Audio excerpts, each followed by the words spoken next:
La représentante spéciale de l'ONU pour les enfants et les conflits armés, Leila Zerougui, est à Kinshasa en RDC afin d'évaluer le plan d'action signé en octobre 2012 avec le gouvernement visant à stopper le recrutement et l'utilisation d'enfants par les forces armées. Le 20 novembre, Madame Zerougui se rendra à Goma, dans l'est de la RDC, pour la Journée mondiale de l'enfance, et elle devrait poursuivre sa visite à Rutshuru le lendemain. Le plan d'action comprend par ailleurs des dispositions sur les violences sexuelles contre les filles et les garçons. La fin de la rébellion du M23 a permis la libération de quelques enfants soldats, mais ils sont encore nombreux au sein de divers groupes armés encore actifs dans l'est du pays. Le point sur la situation des enfants avec Kelvin Batumike, chef du département communication, éducation et formation à l'Observatoire des droits humains à Goma, soutenu par l'UNICEF. Dans le cadre de la commémoration de la journée internationale de l'enfant, nous avons fait une descente à Rutshuru avec les enfants reporters pour voir la situation des enfants dans cette partie de la province. Les enfants ont produit une vidéo sur la vie d'un enfant qui a été récupéré des forces et groupes armés très récemment. Et ils ont suivi l'enfant au centre de transit dans la famille d'accueil. Ils ont quand même été au centre où il y a plusieurs enfants qui viennent à peine de sortir des groupes armés, qui sont encadrés, qui suivent quand même certains enseignements psychosociaux pour qu'ils reviennent et pour qu'ils puissent s'intégrer à la communauté. Les enfants ont déjà produit cette vidéo. C'était dans le cadre d'un plaidoyer qui va s'organiser à Goma. La vidéo sera projetée le 20 novembre dans une séance de plaidoyer avec les autorités qui seront présentes pour que quand même les autorités aussi vivent quand même la situation des enfants qui vivent ici dans notre province. Mais quand même la situation des enfants demeure toujours précaire parce qu'il y a des cas vraiment de violations de droits des enfants qui se voient partout là-bas. Par exemple, des enfants qui ont été enrôlés. Il y a certains même qui sont encore dans la forêt avec les groupes armés. Ceux-là qui sont dans les centres de transit, bien sûr, ils ont quelques appuis pour qu'ils puissent réintégrer la société, mais quand même, c'est pas suffisant. Les enfants qui ont été victimes de violences sexuelles, il y a vraiment toutes les violations qui se voient vraiment dans cette partie, vraiment qui sont conséquences aux multiples guerres qui se sont répétées dans cette partie de la province. Justement, la représentante spéciale du secrétaire général de l'ONU pour les enfants et les conflits armés, Leila Zerougui, se rendra à Goma à l'occasion de cette journée. Alors, qu'est-ce que vous attendez d'elle? La présence de la représentante du secrétaire des Nations Unies ici à Goma au Nord Kivu. À Goma d'abord, selon le programme à Rutshuru, si possible le 21. Vraiment, sa visite, elle est vraiment très importante parce qu'elle va voir de ses propres yeux, elle va écouter les enfants, elle va vraiment palper la situation de ses propres doigts, de ses yeux. C'est vraiment quelque chose, nous attendons de sa visite une solution. Vous avez l'habitude de travailler avec des ex-enfants soldats, vous les connaissez bien, vous les rencontrez. Qu'est-ce que vous auriez à dire sur leurs principaux besoins? Le principal besoin des enfants, d'abord, c'est une protection. La protection dans leur famille, la protection à l'école, la protection partout, parce que nous voyons quand même que la situation de la scolarisation des enfants s'améliore petit à petit dans notre pays. Mais ces enfants qui vont à l'école après, qui manquent une protection et qui sont récupérés par les forces et groupes armés, à part la protection, ces enfants ont besoin d'un accompagnement, d'un encadrement, donc une vie quand même digne des enfants, de tout ce qui est accompagnement pour faciliter leur intégration dans la société.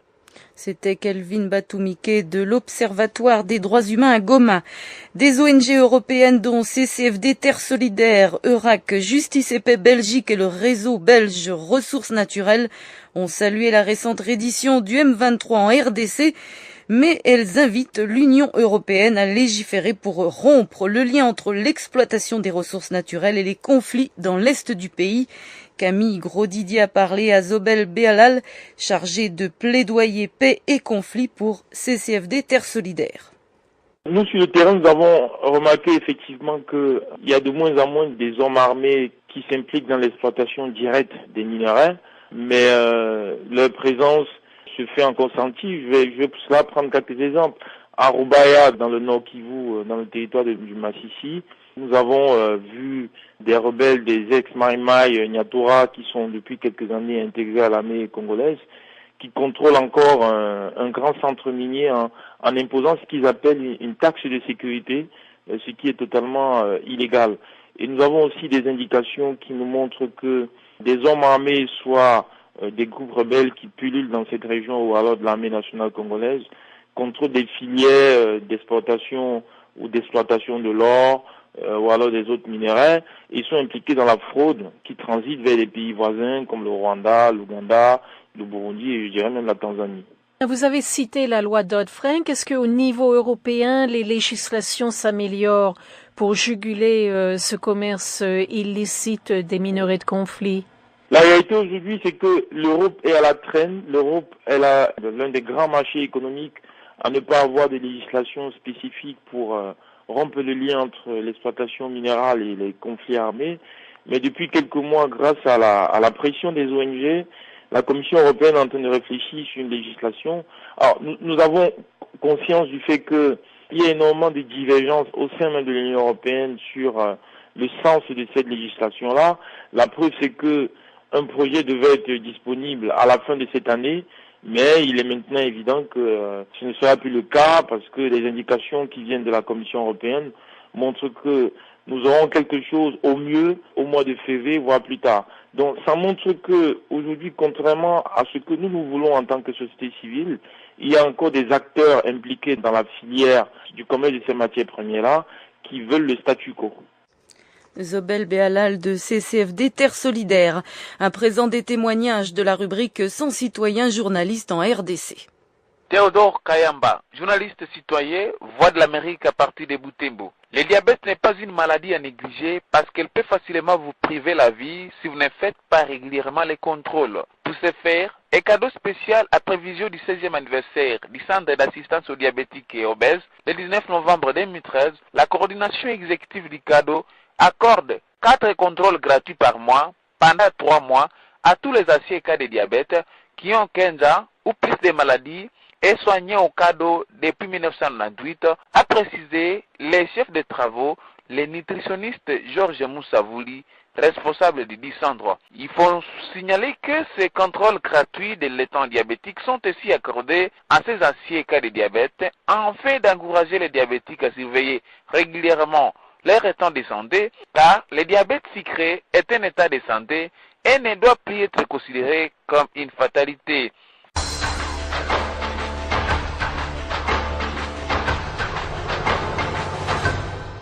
Moi, c'est Joseph Mankamba, citoyen journaliste de la Voix de l'Amérique depuis Kamanga, au Kasaï occidental.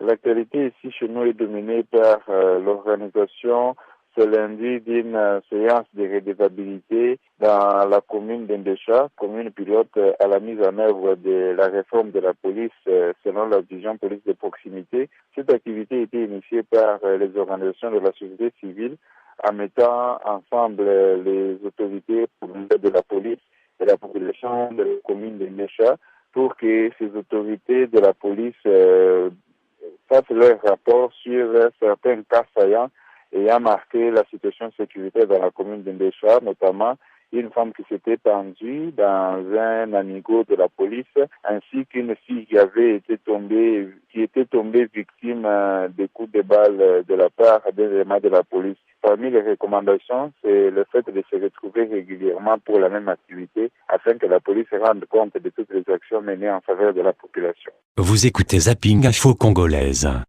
Situation toujours bloquée entre le gouvernement de la République démocratique du Congo et l'ex-rébellion du M23. La signature d'un accord de paix se fait toujours attendre. Depuis hier, une importante délégation ministérielle congolaise, accompagnée de hauts gradés de l'armée, est à Goma, dans le nord Kivu. Elle est conduite par Richard Mouillet, le ministre congolais de l'Intérieur. À Goma, on reviendra tant qu'il le faudra. Nous sortons d'une période de dures épreuves grâce au succès de nos forces armées. Il y a des défis, des stabilisations, des pacifications et des relances. Parce que Goma doit être reconstruit, le Nord Kivu doit être reconstruit. Et nous sommes là avec plusieurs grands officiers. C'est une mission d'évaluation. Le ministre congolais de l'Intérieur, Richard Mouillé, dans des propos recueillis par notre correspondant sur place, John Kanignou. Vous écoutez Zapping Info Congolaise. L'Union africaine suit de près le dossier de la sécurité en République démocratique du Congo après l'échec d'un accord de paix entre le gouvernement et les rebelles du M23. C'est ce que laisse entendre Erastus Mwencha, vice-président de l'UA. Il s'est dit préoccupé par la situation sécuritaire dans la partie nord-est de la RDC, où les récents affrontements entre les troupes gouvernementales soutenues par une brigade d'intervention de l'ONU ont finalement contraint le M23 à abandonner ses positions et mettre fin à l'insurrection.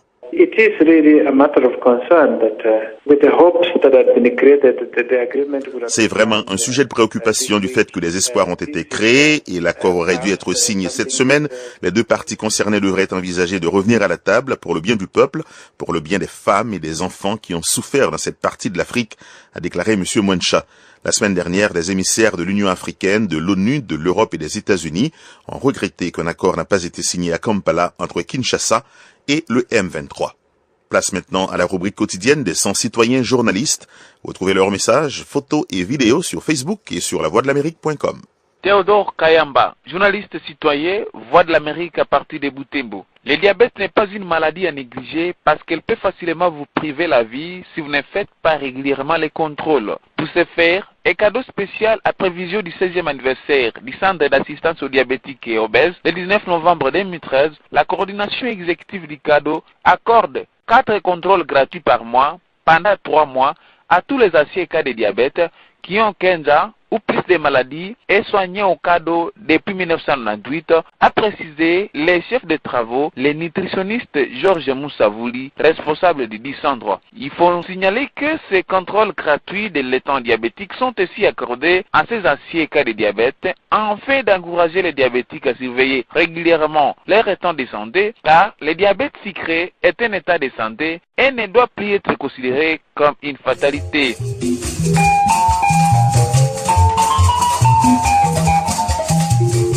Moi, c'est Joseph Mankamba, citoyen journaliste de la Voix de l'Amérique depuis Kamanga au Kasaï occidental. L'actualité ici chez nous est dominée par l'organisation ce lundi d'une séance de redevabilité dans la commune d'Indécha, commune pilote à la mise en œuvre de la réforme de la police selon la vision police de proximité. Cette activité a été initiée par les organisations de la société civile en mettant ensemble les autorités de la police et la population de la commune de Ndécha pour que ces autorités de la police fassent leur rapport sur certains cas saillants ayant marqué la situation sécuritaire dans la commune de Ndécha, notamment une femme qui s'était pendue dans un amigo de la police, ainsi qu'une fille qui était tombée victime des coups de balle de la part des éléments de la police. Parmi les recommandations, c'est le fait de se retrouver régulièrement pour la même activité afin que la police se rende compte de toutes les actions menées en faveur de la population. Vous écoutez Zapping Info Congolaise. Dans l'Afrique du centre, dans l'est de la République démocratique du Congo maintenant, 12 groupes armés Maï-Maï se disent prêts à déposer les armes dans la province du Nord Kivu. Cette décision est consécutive à une campagne de sensibilisation lancée depuis déjà plusieurs jours auprès d'une dizaine de ces milices par le gouvernement congolais et la MONUSCO. Ces groupes armés, dont certains sont nés pour contrecarrer l'occupation du M23, affirment cependant que leur reddition ne se fera pas sans conditions. Ils exigent du gouvernement un meilleur cantonnement et la réinsertion socio-économique de leurs éléments. Le point avec Paulin Bachengezi.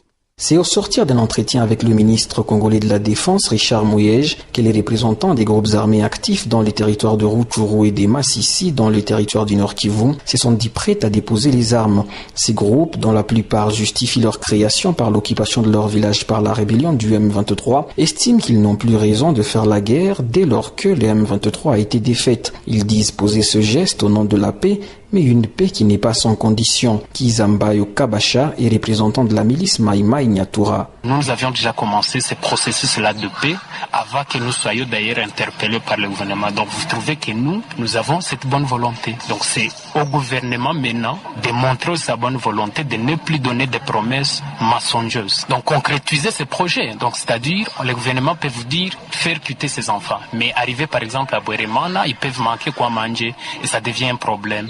Ou bien, ceux qui seront démobilisés, ils arrivent là, il n'y en a pas un encadrement, et quand il manque l'encadrement, il n'y en a pas l'apprentissage de métier. Ces enfants risqueront encore de se rebeller et rentrer encore dans la brousse et continuer à créer des incidents et d'insécurité dans notre région. Côté gouvernement congolais, depuis lundi, 7 ministres nationaux ainsi que le chef d'état-major général de l'armée congolaise sont en visite dans les territoires jadis sous contrôle de la rébellion et multiplient des séances, des sensibilisations et des discussions avec les représentants des groupes armés actifs. Julien Paluku, gouverneur du Nord Kivu, rassure que des structures convenables seront mises en place afin d'assurer un meilleur cantonnement des combattants. Au niveau du ministère de la Défense, on va devoir mettre en place ce qu'on appelle le DDR3, qui est un programme beaucoup plus robuste que le DDR passé. Tous ces programmes-là vont devoir permettre à ce que tous les rendus soient bien gérés.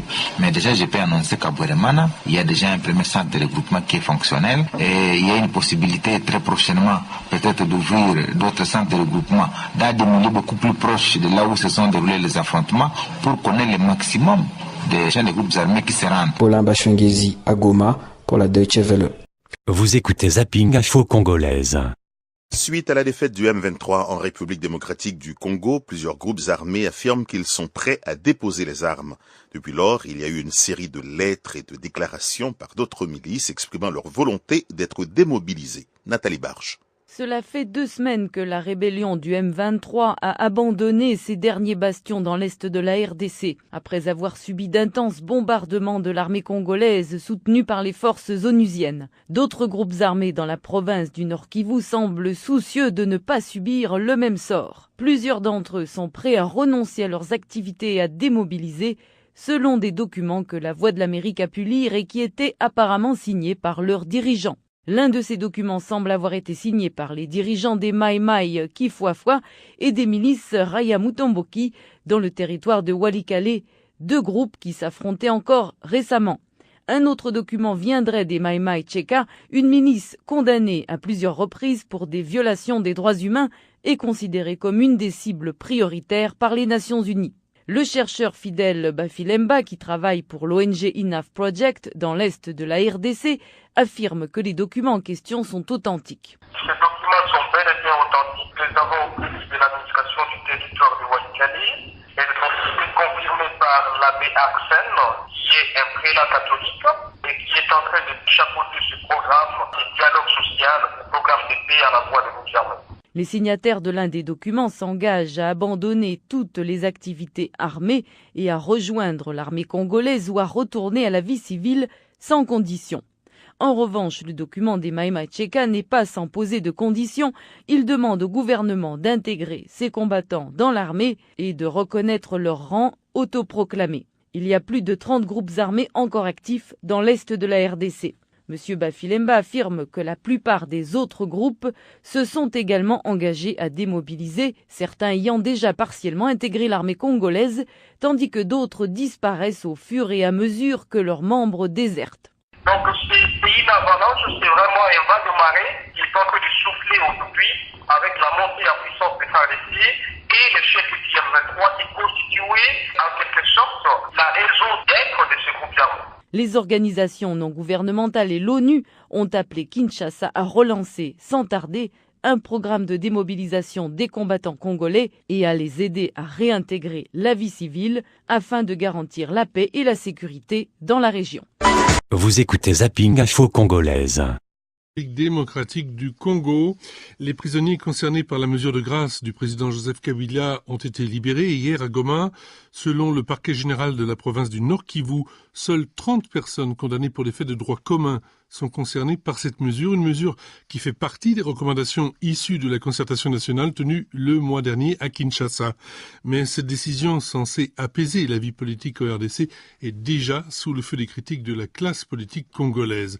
L'opposition, qui dit s'attendre à un geste politique rassurant du président Kabila, qualifie cette mesure même de farce.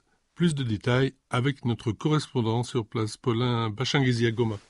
La commission s'est réunie et a eu a décidé qu'il y aura 30 cas bénéficiaires de cette ordonnance présidentielle, dont 29 seront remis en liberté et un verra sa peine réduite de 5 ans à 2 ans. Jacques Mélimeli, procureur général près la cour d'appel de Goma, s'est chargé d'exécuter cette mesure. Il rassure que les 30 prisonniers graciés l'ont été sur la base d'un certain nombre de critères. C'était tout simplement avoir été condamné à une peine inférieure à 3 ans. C'est tout, quelle que soit l'infraction commise. Sauf ceux qui ont commis des infractions notamment des violences sexuelles, des détournements, des corruptions, des concussions, d'atteinte à la sûreté intérieure de l'État.